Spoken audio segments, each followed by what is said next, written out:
I know it's probably a bit of a blur. It's been a whirlwind since December. But what stands out to you right now? Obviously, around that time, late December, early January, you become Mr. McMahon's on-screen protege, which, again, that in and of itself is a massive, massive opportunity. But Yeah. it's one thing to be given an opportunity. It's another to succeed. As you look back, what was going through your minds? What were some of the pivotal moments in the last few months for you? So for me, once the whole me still in the egg thing happened, Survivor Series, and just getting to step in there with guys like Seth Rollins, Sheamus, and Finn Balor, and just be a part of that. And everybody knows the history of Survivor Series, and then going on to the Royal Rumble and being in there over 20 minutes.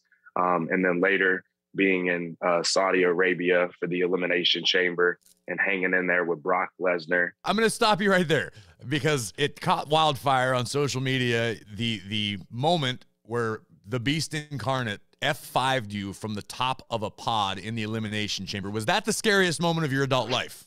It absolutely was. It absolutely was. And just to the fear of I remember standing in the ring and Brock came out last and just listening to the crowd chant, Lesnar, Lesnar. I was like, we're about to just get eaten alive. This guy's going to kill us. How do you stop yourself from getting caught in that moment? Because you're an admitted lifelong WWE fan. You've watched, obviously, many times Brock Lesnar compete, do what he does. What's going through your mind when that's happening, when you go, oh, wait a minute. I am in a WWE ring, and that guy that I grew up terrified of is coming to kick my ass now.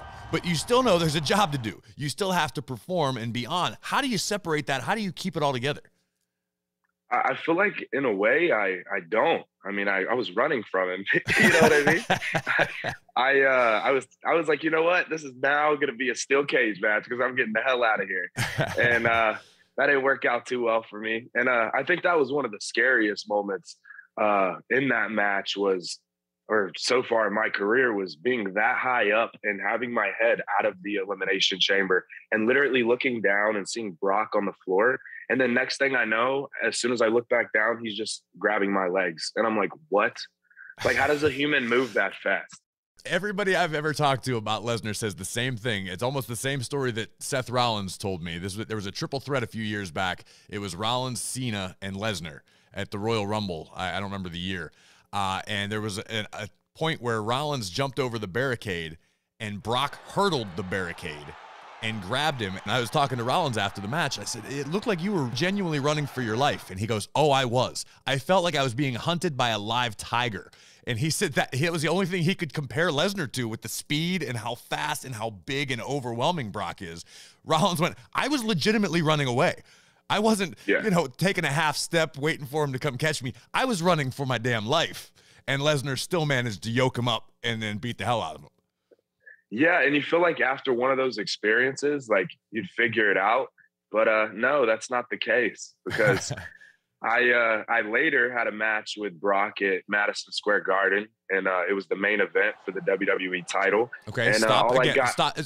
I know you keep wanting to tell stories, and I want to hear them, but the fact that you're so casually just listing these things that people literally dream of, people within the company dream of, someday I would love to compete at Madison Square Garden, let alone against Brock Lesnar in the main event for the championship. I love that you're being casual about this, and it's great and it's befitting of you. But I'm just saying, from an outsider's perspective, you can't lose sight of how amazing this is. Yeah.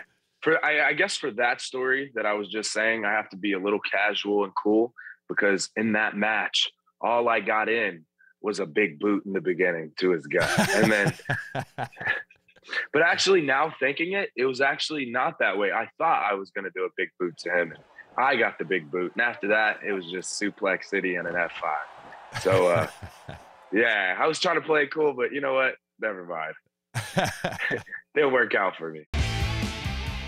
Like what you hear? Catch full episodes of After the Bell on Spotify. Follow us now and never miss an episode.